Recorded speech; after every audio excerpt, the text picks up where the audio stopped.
কষ্ট হচ্ছে। হ্যাঁ যাক, দেখে সাবধানে, দেখে সাবধানে। ভেরি গুড মর্নিং সবাইকে, তোমরা কেমন আছো? আমি তো খুবই ভালো আছি। আর আজকে হচ্ছে আমাদের রা বাংলা থেকে পেলিং যাওয়ার দিন। তো এখন বাজে অ্যারাউন্ড 9:16, আর 10টার মধ্যে আমাদের এখান থেকে বেরিয়ে যেতে হবে। আর আমাদের এখানে ব্রেকফাস্টের টাইম বলেছিল 8টা থেকে স্টার্ট। তো আমাদের ব্রেকফাস্টটা প্যাকেজের মধ্যেই ছিল, তো আমরা এখান থেকে ব্রেকফাস্ট করে একবারে বেরিয়ে যাবো গাড়ি করে পেলিংয়ের থেকে।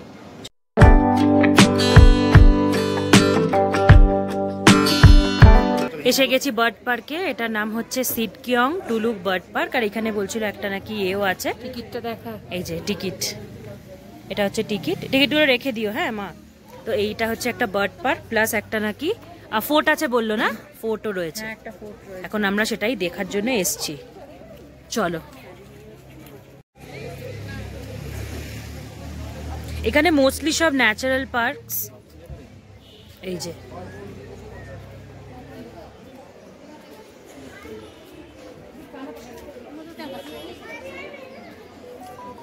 এটা মনে হয় এন্ট্রান্স। পাখি এখন অবধি দেখতে পাইলাম না, মানে জাস্ট যেতে যেতে দেখছি এরম কিছু স্ট্যান্ডিজ আছে, তার মধ্যে কিছু পাখির নাম। আমার মনে হয় পাখি যেগুলো আসে সেগুলোর জন্য এইখানেই হয়তো আসে। এই যে এইখানে একটা পাখি দেখলাম, ওই জন্য হয়তো এই জায়গাটার নাম এরকম বার্ড পার্ক দিয়েছে। কিন্তু এই জায়গাটা দিয়ে হেঁটে যেতে কিন্তু খুব ভালো লাগছে। এই জায়গাটা পুরোটা ঘেরা, এই যে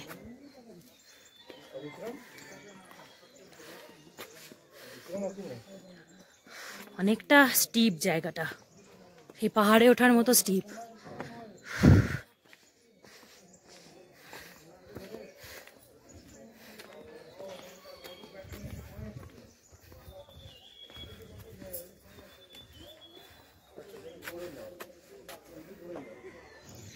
এই বার্ড পার্কেই একটা ব্রিজ মতো করা আছে, এখন সেটা দিয়ে যাচ্ছি ওয়াচ টাওয়ারের দিকে। আমি তো শুনতে পাচ্ছি প্রচুর পাখির আওয়াজ, আমি জানি না তোমরা কতটা শুনতে পাচ্ছ, বাট হ্যাঁ পাখির একটা আওয়াজ কিন্তু আসছে।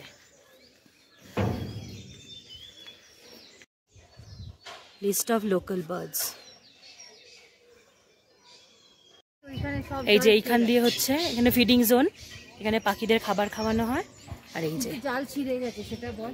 হ্যাঁ এই যে জালও ছিঁড়ে গেছে, প্রচুর পাখি, মানে আমি জানি না জালটা দেওয়ার লাভটাকে, আমি এটা চিন্তা করছিলাম। এই যে এনে ঢুকতে হবে, এই যে ও মা,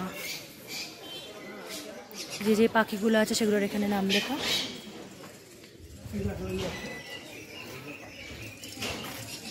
টিয়া পাখি,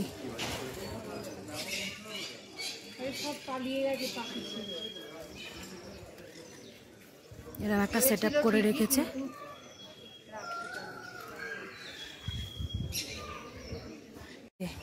এইখানে বসে আছে কি সুন্দর একটা সাদা মানে ময়ূর, না এটা মা, এটা ময়ূর তো। আর ওই দেখো সারি সারি পাখি এইখানে। এইখানেও একটা খুব সুন্দর দেখতে পাচ্ছি পাখি। এই যে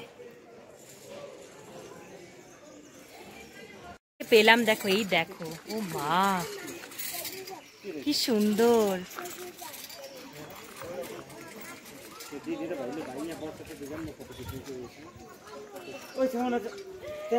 এখানে পেয়ে গেছে উইংস, আর এখন ওখানে ফটো তুলছে। এই যে বিউটি স্পটেড, সুন্দর একটা কালো হাঁস, আরো এখানে অনেক হাঁস রয়েছে।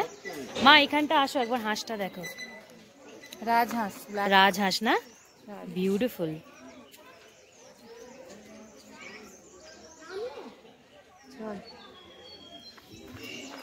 এই যে একটা গার্ডেন মতো জায়গাতে কভার করা জায়গা, কি সুন্দর দেখো, জাস্ট বিভিন্ন ধরনের গাছপালা। এবার এখানে মাকে একটু আমায় কয়েকটা ফটো তুলে দিতে হবে। মা ফটো তুলবে তো এখানে?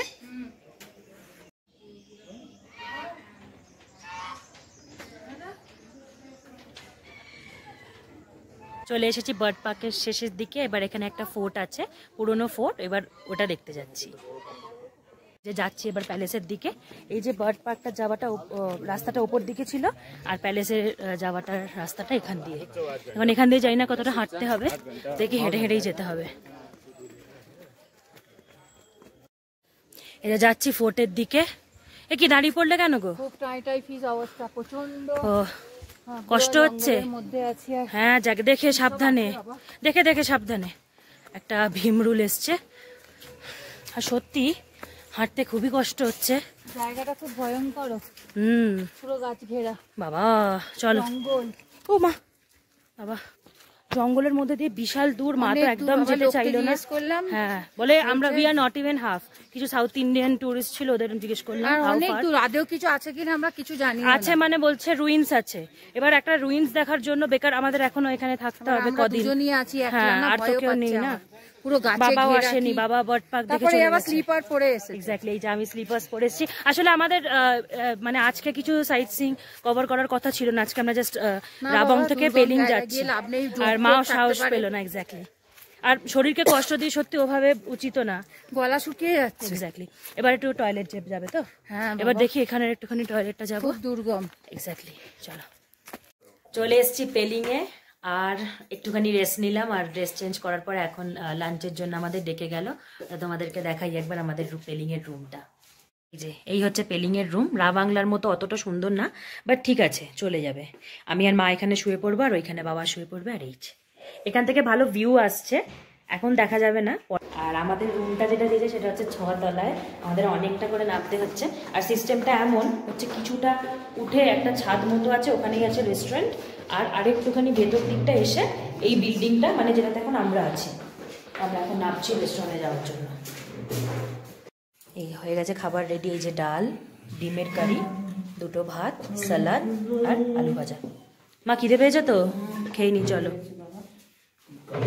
এই যে এখন আমার হয়ে আমার মা করবে ব্লগিং। মা বলে দাও তো এখন আমরা কোথায় যাচ্ছি? এখন আমরা একটু চায়ের খোঁজে যাচ্ছি, কিন্তু চা এখানে খুব একটা ভালো পাওয়া যায় না। মানে সব চায়ে মশলা, ওই দারচিনি ফারচিনি কি সব দিয়ে দেয়, লবঙ্গ দিচ্ছে, লবঙ্গ না। আমাদের কলকাতার মতো চা নয় না। তাও বেরোলাম, বেরিয়ে দেখি ওয়েদারটা, খুব বৃষ্টি হচ্ছিল, ভাবলাম বেরোতে পারবো না, কিন্তু সাজুগুজুও করিনি। কাছাকাছির মধ্যে দেখি যদি কিছু পাওয়া যায়, এটাই দেখি। এমনিতে তো আমাদের হাঁটা খুব একটা হয় না, কিন্তু খুব খাড়াই পথ, একটু কষ্ট হচ্ছে। 15 মিনিটস দূরে একটু বলেছিল যাওয়া যেতে পারে, কিন্তু ওরা নিজেরাই বললো যে খুব স্টিপ, আপনারা যদি যান কালকে গাড়ি করে যাবেন। তা আমরা ভাবলাম হ্যাঁ সত্যি, আর কি এখানে না বেশি হেঁটে ফেললে আসল যেখানে গিয়ে হাঁটার সেখানে না এনার্জিটা থাকছে না, জায়গাটা খুব টায়ার্ড হয়ে যাচ্ছি। এক্স্যাক্টলি, খুব সুন্দর জায়গা, মানে একদম ব্রেথ টেকিং যাকে বলে। আমি ওনাদের সবাইকে দেখাবো। এক্স্যাক্টলি, চলো যাওয়া যাক একটু চায়ের সন্ধানে। আবার অবশেষে পেয়েছি একটা চায়ের দোকান। আমার মা এখন রিকোয়েস্ট করলো। মা কি রিকোয়েস্ট করেছো বলো? বললাম একটু আদা চা দিতে, আর এলাচ টেলাচ মশলাগুলো না দিতে। বললাম খালি আমাদের মধ্যে শুধু কলকাতার চা খেয়ে, মানে আমরা এখানে এসে পুরো গলা খারাপ হয়ে যাচ্ছে চা না পেয়ে, ওই জন্য একটু দেখলাম যে যদি পাওয়া যায়। তো বললেন দেবেন, দেখি চাটা খেয়ে দেখা যাক। একদম একদম, তো চা খাওয়া যাক আর নেওয়া যাক মজা এই সুন্দর প্রকৃতির। এখানটা অবশ্য একটু বাজার এলাকা, বাড়ি ঘরদর দেখছি অনেক লোকালসের।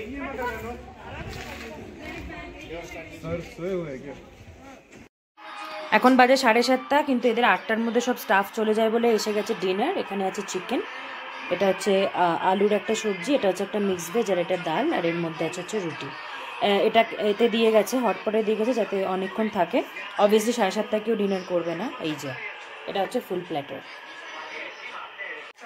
তো এই যে একটা কথা বলে রাখি, এই যে আমাদের যে পুরো হোটেলের যে প্যাকেজটা আছে, মানে ধরো ওই লজিং ফুডিং এটা একসাথেই আছে। আর আগের রা বাংলার মতনই এইখানেও পেলিংয়েও আমাদের 2টো মিল থাকবে, মানে কমপ্লিমেন্টারি না, এটা মানে আগে থেকে বাবা আগে থেকে ওরা টাকা নিয়ে নেয়, চার্জ করে নেয় না, প্যাকেজের মধ্যে ওরা চার্জ করে নেয়।